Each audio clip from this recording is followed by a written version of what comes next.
Хайырлы ерте, илнең төп телеканалында Татарстан яңалыклары Туры эфир студиясында Чулпан Әмири безнең бүгенге чыгарылышты.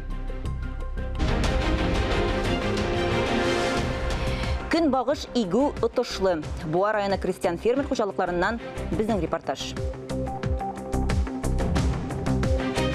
Бердәмлектә көч Түбәнкама шәһәренең Химиклар проспектында ишек алды бәйрәмен оештырдылар.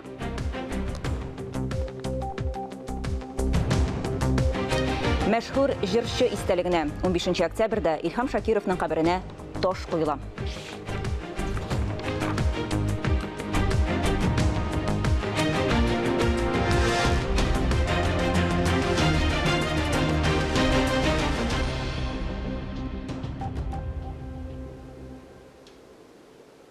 Чыгарылышыбызны рәсми хәбәрләрдән башлыйбыз. Татарстан президенты Рөстәм Миңнеханов Россия Федерациясе авыл хуҗалыгы министрлыгының оператив штабы утырышында республикада авыл территорияларын үстерү программасын гамәлгә ашыру турында сөйләде. Утырышны Дмитрий Патрушев үткәрде. Татарстанда әлеге программа 78%-ка үтәлгән. Авылларны төзекләндерү эшләре 80%-ка башкарылган. Авыл гаиләләре өчен торак шартларын яхшырту буенча төзелеш эшләре тәмамланган диярлек. Авыл халкына ипотека төзелеше ярдәме күрсәтелә.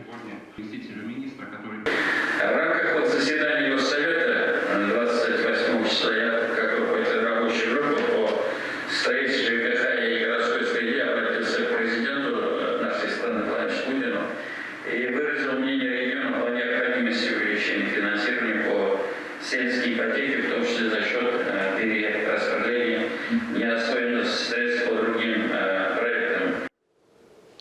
Республикабыз халкына сәламәтлекне саклауга айрым игътибар итәргә тәкъдим ителде. Пандемия чорында кагыйдәләрне үтәмәүчеләргә таләпләр каты булачак. Бер атна эчендә Казанның җәмәгать транспортыннан битлек кимәгән 20 пассажир ачыкланган. Рейдлар даими үткәрелә. Узган тикшерүләр вакытында автобусларда, трамвайларда һәм троллейбусларда 600-дән артык тәртип бузучыны ачыклаганнар. Шул кадәр үк кешене метрода да. Кисәтүләрдән соң аларның күбесе битлек кигән, калганнарын салоннарнан чыгаруларын сораганнар, нормаларны үтәмәгән өчен 6 бөркет мәтелгән. Сәламәтлегегезгә карата игътибарлы һәм сакчыл булыгыз. Казанда муниципаль парковкаларының ташламалы эш режимы тагын бер айга озайтылды. Әлеге карар шәһәр хакимиятенең кече бизнеска ярдәм күрсәтергә омтылуы белән бәйле. Исегезгә төшерәбез, быел 20 апрельдән муниципаль парковкаларның эш режимы үзгәртелде. Машина йөртүчеләр үз автомобильләрен парковкага куйган өчен эш көннәрендә иртәнге 7-дән кичке 6-га кадәр генә түләде, ә шимбә көнне, якшәмбе кебек үк парковка бушлай булды. Әлеге чара 18 октябрьгә кадәр зыян күргән эшкуарларга ярдәм итү максатыннан алар клиентларын саклап кала алсын өчен күрелде. Башка хәбәрләргә күчәбез. Әлмәт шәһәрендә өлкәннәр өчен балалар бакчасы эшли башлады. Пенсионерлар һәм инвалидлар өчен көндезге бүлек әнә шулай дип атала. Пилот проекты буенча республикада мондый бүлекләр бары тик 3 шәһәрдә: Казанда, Чаллыда һәм Әлмәттә генә ачылды. Тулырак киләсе репортажда. Пенсионерлар көнне психологик бушанудан башлый. Бу кабинетта релакс дәресләр һәм психолог белән сөйләшүләр уза. Алга таба расписание буенча хезмәт терапиясе. Бирдә өлкәннәр кул эшләре белән шөгыльләнәләр. Берәүләр махсус кагаздан чәчәк бәйләмнәр ясыйлар. Вәдүд Әхмәдовның яраткан шөгыле бар. Ул начар күрә. Вәдүд Әхмәдов үзәктә чын-чынлап тормыш ямен туюы турында сөйләде. Я был в состоянии уныния, сильнейшей депрессии. Мин авыр депрессия кичердем, ә монда килгәч, күңелем тынычланды. Үземә тынычлык таптым. Монда кәефем күтәрелә, киләчәккә планнар белән яшим. Они просто уходят в эту работу, они... Алар биредә яратып шөгыльләнәләр, авырулары турында да оныталар. Монда үзләренчә тернәкләнү курсын узалар дип әйтергә мөмкин. Моның өчен ветеран үзәгендә көндезге бүлек булдырылган. Ул быелның сентябрендә демография илкүләм проект кысаларында эшли башлады. Дәресләргә өлкән яшьтәгеләр һәм инвалидлар йөри. Әлегә бу пилот проект. Ул безнең республикада 3 шәһәрдә, Казан, Чаллы һәм Әлмәт шәһәрләрендә тормышка ашырыла. Әлмәттә ветеран үзәге базасында эшли. Бу курслар безнең хәтеребезне яхшырта. Без авыруыбыз турында онытабыз. Шуңа күрә без моны бик кирәк дип саныйбыз. Монда эшләүчеләр ачык йөзле, ярдәмче кешеләр. Хәзер дәресләргә 20-гә якын кеше йөри. Социаль хезмәтләрдән файдаланалар. Даулау физкультурасы белән дә шөгыльләнәләр. Теләгән кешеләр юристлардан консультация ала яки башка хезмәтләрдән дә файдалана. Иң мөһиме, үзара файдалы итеп аралашалар. У нас Кишучат. Безнең Кишучат авылында музей бар, анда барабыз. Аннары пикниклар оештырабыз, урманга чыгабыз, анда Скандинавия йөреше белән шөгыльләнәбез, бийбез, фоторәсемнәргә төшәбез. Ветеран үзәгендә шундый ук ялны 18 яшьтән өлкәнрәк яшьләр өчен дә оештырырга планлаштыралар. Ания Габадуллина, Лейсан Авзалова, Илшат Бәхтиев, Әлмәт, Татарстан яңалыклары. Киләсе видеозмабыз 15 яшьлек Владислав Миронов турында. Менә инде 2 ел ул сирәк очрый торган яман шиш авыруы белән көрәшә. Сөяк остеосаркома бик куркыныч диагноз. Шулай да малайның әти-әнисенең аны сауыктыруга өметләре бар. Кытайдан килгән белгечләр ярдәм итәргә ризалашкан, дәвалауга $1,5 миллион сум акча кирәк. Без гаиләгә бергәләп ярдәм итә алабыз, хөрмәтле телевизор караучылар. На данный момент я готов с ней сражаться, то есть полностью готов. Бу батыр егет Владислав Миронов менә 2 ел инде куркыныч сирәк яман шиш авыруы белән көрәшә. Барысы да тән температурасы күтәрелүдән башлана. Просто постоянно там 37,3, 37,4, ну как-то вот так вот держался, особенно вечером. Күп вакыт 37,3, 37,4 градустарда бирәк тә кичләрен хастаханәгә бардык. Анда германевроз диагнозын куйдылар. Шуның белән авыру вакытлыча онытылды. Аннан соң йөргәндә, касык турысында авырту барлыкка килде. Егеткә 5 ел шөгыльләнгән яраткан спорт уены хоккейны ташырга туры килә. Ул Волна клубы капкайчысы булган. Ул чакта башта табиблар авыртуны басу өчен дарулар мас тәкъдим итәләр. Авырту басылмагач, травматолог рентгенга төшәргә тәкъдим итә. Обнаружилось образование кистозное. Анда бары тик шиш кенә күренә. Сөякләр бөтенләй булмый. Моңа барыбыз да шок хәлендә калдык. Республика клиник хастаханәсе белгечләре Владиславка ашыгыч рәвештә операция ясыйлар. Шишне кисеп алалар. Операция уңышлы да ярдәм итми. Авыру үсешен дәвам итә. Әти-әнисе травматолог киңәше буенча Санкт-Петербургтагы клиникага мөрәҗәгать итә. Анда дөрес диагноз куялар. Сөяк остеосаркомасы метазларга киткән була. Умыртка сөяген, йомшак токмаларына үпкәне зарарлый. Дәвалауны дәвам итәләр. 15 яшьлек яшүсмер химиотерапия курсларын уза, тик аларда булышмый. На сегодняшний день, к сожалению, врачи все от нас отказались. Говорю все, потому что мы обращались вообще куда только возможно. Во многие большие онкоцентры России, в крупных городах. Бүгенге көндә табиблар бездән баш тартты. Без Россиянең зур шәһәрләрендәге яман шиш авырлары үзәкләренә мөрәҗәгать иттек. Шишкә операция ясап булмый диделәр. Моңарчы Владислав Миронов республика балалар клиник хастаханәсендә дәваланган. Аннан яшәү урыны буенча поликлиникага җибәрәләр. Табиблар аңа хосписка мөрәҗәгать итәргә киңәш иткән. Несмотря на проводимое лечение, Дәвалануга карамастан авыруның көчәюе билгеләп үтелде. Хәзерге вакытта әле бик авыр дип бәяләнә. Паллиатив ярдәм һәм тиешле дәвалау да күрсәтелә. Әти-әнисенең дәвалауга өметләре бетмәгән әле. Алар Кытай белгечләр ярдәменә ышана. Гаиләгә клиникадан чакыру юллаганнар. Хезмәтләрнең якынча бәясе $1,5 миллион сум тора. Мироновларның шул кадәр акчасы юк. Без гаиләгә бергәләп булыша алабыз. Моның өчен экранда күрсәтелгән реквизитларга теләсә нинди сумманы җибәрә аласыз. Әлеге сумма җыелуга дәвалауны башлап җибәрәчәкләр. Дөрес, әлегә 2 ел арасында чикләүләр кертелгән. Бирдә дә гаиләгә ярдәм кирәк булачак. Фарис Мөхәммәтов, Булат Шакиев, Илдар Галаутдинов, Татарстан яңалыклары. Соңгы елларда авыл хуҗалыгы предприятиеләре көнбагыш үстерү белән ныклап шөгыльләнә башлады. Аны Буа районы крестьян фермер хуҗалыкларында да игәләр. Кыйммәтле культура дип саналган көнбагыш урагына фермер Данис Әхмәтҗанов комбайнчыларда төште. Уңыш һәр гектардан 35 центнердан да ким түгел. Басудан алдагы репортаж.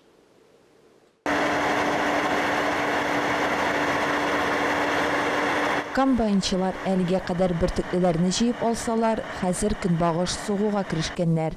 Ындыр табагына көненә уртача 8-10 бункер саталар. 70 яшьлек автомобиль йөртүче Әнвәр Әхмәтшин ташып өлгертеп тора. Үтәблә шул җидедә тотынабыз инде.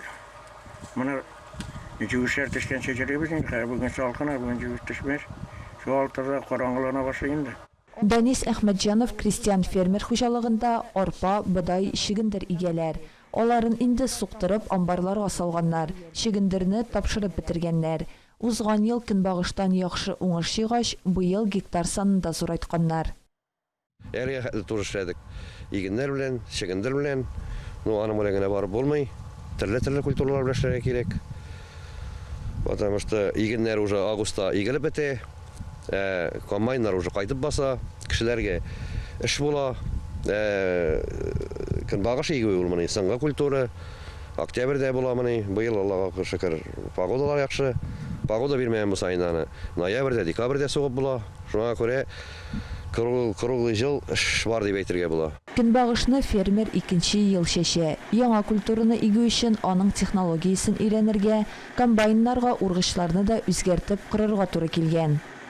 Жаңа комбайн, жаңа жаткылар алмадык пока. Ничек дип әйтим, экономный вариантны пока сайладык. Жаткысын үзебез ясадык. Аның комбайнында үзгәреш кирәкме инде? Менә жаткысын үзгәртергә туры киләдер. Или яңа жаткы кирәк буладыр. Но без инде пока үзгәртү юлын таптык. Табышлы культураның мәйданын киләсе елда 160-200 гектарга җиткерергә исәпли.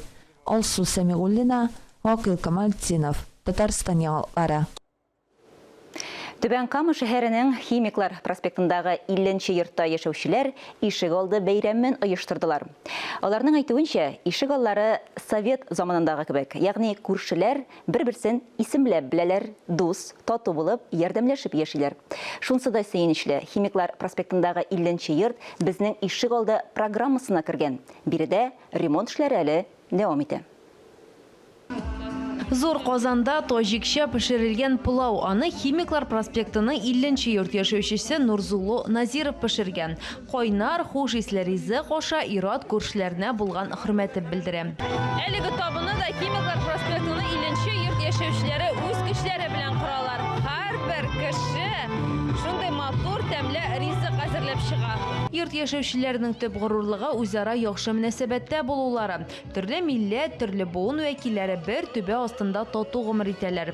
Йорт буенча өлкән белдерүенчә, 2020 елда Түбән Камада игълан ителгән күршелеклелек елы алар турында. Бер-беребезгә һәр вакытта да ярдәмгә киләбез.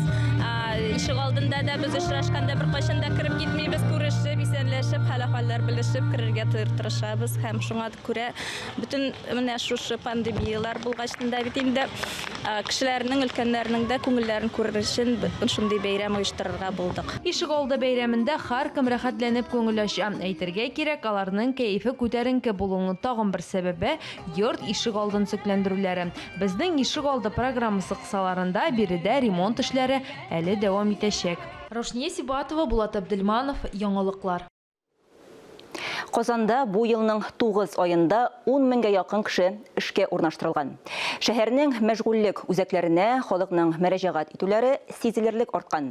Беренче кварталда үзәкләргә 4 меңнән артык кеше мөрәҗәгать итсә, ел башыннан коронавирус пандемиясы белән бәйле рәвештә мөрәҗәгатләр саны 45 меңгә җиткән, иң күп мөрәҗәгать апрель айына туры килгән, 15 меңнән артык. Хәзерге вакытта мәшгульлек үзәкләрендә 33 меңгә якын кеше исәптә тора. Хәзер Казан базарында 16 мең вакансия бар. Алар нигездә җитештерү, төзелеш, транспорт, сәламәтлек саклау, мәгариф һәм фән өлкәләренә кагыла. Штукатурлар, буяучылар, ташчылар, аш-су осталары, троллейбус йөртүчеләр, инженерлар, полиция хезмәткәрләренә ихтыяҗ аеруча зур. 1 октябрьгә эшсезлек буенча пособие алучылар саны 30 мең кеше. Аларның 19% 1 марттан соң эшсез калган һәм максималь пособие алган. 62% минималь пособиегә ия, чөнки элек эшләмәгәннәр яки рәсми эш урыны булмаган. Быелның 9 айында Казан шәһәренең халыкны эш белән тәэмин итү үзәкләре белгечләре 9849 гражданны, ягъни эш эзләп мөрәҗәгать итүчеләрнең 22% эшкә урнаштыруга ирешкән. Бу күрсәткеч хезмәт базарындагы катлаулы вазгыять, коронавирус таралу фонында махсус эпидемиологик режим кертү сәбәпле мәҗбүри рәвештә урында туру белән бәйле. Исезгә төшерәбез. Гадәттә Казан өчен бер эш эзләүчегә 5-6 вакансия туры килә иде. Шәһәрдә вакансияләрнең актуаль киңәйтелгән базасын формалаштыру өчен мәшгульлек үзәге белгечләре яңа эш бирүчеләрне җәлеп итә. Ел башыннан бирле 232 яңа оешма теркәлгән. Алар 3937 вакансия тапшырган.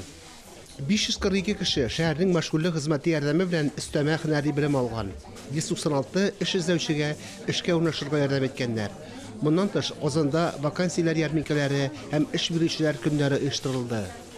2020 елда эш бирүченең шәхси кабинетында коронавирус инфекциясе таралуга бәйле рәвештә «Работа в России» порталында вакансияләр турында белешмәләр бирү, хезмәткәрләрне эштән азат итү турында мәгълүмат җыю мөмкинлеге гамәлгә ашырылды. Хезмәткәрләрне тулы булмаган эш белән тәэмин итү режимы һәм хезмәткәрләрнең вакытлыча читтән торып эшләү режимы кертелде. Ел башыннан порталда Казан шәһәренең 5000 артык эш бирүчесе теркәлгән. Фарис Мөхәммәтов, Татарстан яңалыклары. РСФСРның отказанган авыл хуҗалыгы хезмәткәре, Татарстанның отказанган агрономы, Татарстан язучылар берлеге әгъзасы Фәйзи ага Галиев вафат булды. Аның данлыклы миллионер Искра колхозы эш алымнары, тормыш тәҗрибәсе хакында ишетмәүчеләр аздыр. Ул гомере буе туган ягы Әтнә районы Түбән Шашы авылында гомер иткән, шушы җиргә хезмәт куйган кеше. Аны туган авылында Түбән Шашыда җирләделәр. Фәйзи Галиев турында замандаш циклыннан тапшыруны 15 октябрь көнне безнең яңалыклар чыгарылышыннан соң карый аласыз.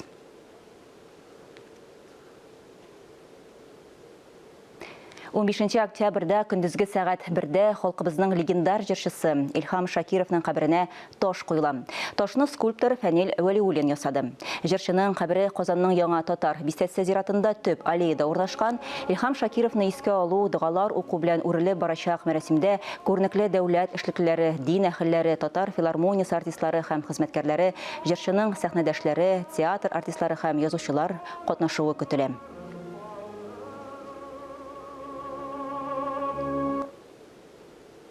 Эфирда Татарстан яңалыклары, без туры эфирдә эшлибез, чираттагы хәбәрләргә күчәбез. Шагыйрә, укытучы Әнгам Атнабаев исемендәге әдәби премия лауреаты Галия Гайнетдиновага быел 60 яшь тулды. Шул уңайдан Татарстан язучылар берлегенең Тукай клубында аның иҗат кичәсе булып узды. Галия Гайнетдинова 30 елдан артык Казанның 5-нче гимназиясендә эшләүче иң тырыш, иң актив укытучыларның берсе. Дәрестән тыш тәрбия чараларын язучылар, шагыйрьләр, журналистлар, рәссамнар, артистлар белән очрашулар оештыра. Шагыйрәнең иҗат кичәсендә шигырьләр укылды. Аның сүзләренә язылган җырлар да яңгырады. Галия Гайнетдинова чыгыш ясаучыларны һәрберсенә китапларын бүләк итте. Менә бу укытучы һәм язучы профессиясе, алар минем кечкенә вакытымнан күңелемдә яшәп килгәннәр. Башта мин укытучы булырга хыялландым бала вакытта. Аннан ул хыялым минем үземне ташламады, журналист булырга хыялландым. Менә шулай итеп икесенә дә хыялланып, икесе дә минем һәр вакыт әлеге бүгенге көнгә кадәр янәшә яшиләр. Галия Гайнетдинованың иҗат кичәсеннән тулырак репортажны иртәгә безнең яңалыклар чыгарылышыннан соң хәерле көн Татарстан тапшырында карый аласыз. Ә без дәвам итәбез. Буа театрының Казан гастрольләре Тинчурин театрында Мирсәй Әмир әсәре буенча куелган Тормыш җыры спектакле белән ачылды. Спектакльнең төп геройлары Буа районының Одав Тулымбай авылында яшәүчеләр. 1946 елда Мирсәй Әмирнең нәкъ менә шушы авылда Тормыш җыры драмасын язуы билгеле. Премьера турында тулырак хәбәрчеләребез язмасында. Буа театрының Казан тамашачысына үзенчәлекле бүләк әзерләүенә күнегеп киләбез. Кәбисә елы башланып китүгә Фатыйма спектакленең премьерасына әзерләнә башлаган иделәр. Максатлары Бөек Ватан сугышы елларында бар авырлыкларны үз җилкәләрендә күтәргән хатын-кызларның фидакарь хезмәтенә дан җырлау. Әрнемәгән сызламаган җанда битарафлык җәя кышагын. Карый яманлыкка бит күзләр җыя дөнья пычрагынды. Менә шу пычрактан бераз арыныр өчен менә шундый спектакльләр кирәк, шундый тормышны күрсәтергә. Иртәгәсе дә шулай дирәк. Нул бүгенге көнгә, бүген соңгы 20 елга күләнгән. Спектакль башланыр алдыннан ясаган чыгышында Раил Садриев аның шушы театр сәхнәсендә ярты гасыр элек куелганын искәртте. Ул вакыт Фатыйма ролен Фатыма Ильская башкара. Героиня Фатыма Умерга безнең актриса Гөлзәрә Камардина, ул бүгенге бүтән Россиядагы артистларның, актрисаларның бер унлыгына керәдер, чөнки алар күп түгелләрдер дип уйлыйм мин. Үзе ат җигеп, ат туарып, бит атка атланып монда арбасын җигеп, фермадан үзе сәнәк белән тиеп, бузау асырап, үрдә маллар асырап, шулай сәхнәгә килгән кеше. Спектакль барышында тылдагы авырлык шул кадәр тормышчан гәүдәләндерелгән ки, үзеңне бер мизгелгә вакыйгалар өерендә дип хис итәсең. Фатима спектаклендә сынауларны җиңәрлек, мәхәббәт тә, сугышның бөтен барлыгын чагылдырган фаҗига дә бар. Ул һәрвакыт күрсәтелергә тиешле бу әсәрләр бу. Менә шушыны күрәсем килде. Һәм аның Буа театры бу әсәргә алынуы зур мәртәбә. Аларга рәхмәттән башка сүз юк.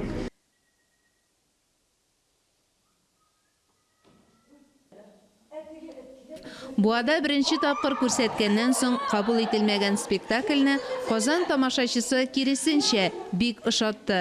Киләчәктә Буа дәүләт драма театры Фатима спектаклен тантана бәйгесенә дә тәкъдим итәргә җыена. Мөршидә Җиһан, Ленар Хәбибуллин, Татарстан яңалыклары. Буа театрының Казан гастрольләре дәвам итә. Бүген Татар дәүләт филармониясында Зифа Кадырова әсәре буенча куелган «Бәхеткә юл кайдан» спектакле күрсәтеләчәк. Шулай ук бүген 13 октябрьдә Буа дәүләт драма театрының директоры һәм сәнгать җитәкчесе Раил Садриевның һәм әйдәп баручы артисты Гөлзада Камырдинованың туган көне. Аларны чын күңелдән гомер бәйрәмнәре белән котлап, иҗади уңышлар телибез. Моннан 4 ел элек Татарстанның Биектау районы Калинина авылы янында Казан юл өстендә Рубин футбол такымының ул чактагы уенчысы Гөк Денис Кара Денис салдыра башлаган мәчетнең төзелеше тәмамланган. Әлегә ул рәсми рәвештә ачылмаса да, анда инде гыйбадәтләр уздыра башлаганнар. Мәчет 2 катлы, 2 манаралы итеп килпиштән салынган. 23 метр биеклектәге манараларның берсе татар, икенчесе төрек стилендә. Мәчет 350 кешегә кадәр исәпләнгән. Әлеге сәгатькә шундый яңалыклар иде. Мин Чулпан Әмири бүгенгә сезнең белән саубуллашам. Сау сәламәт булыгыз. Үзегезне һәм якыннарыгызны саклагыз. Иртәгә шул ук вакытта, иртәнге сәгать 9-да очрашырбыз.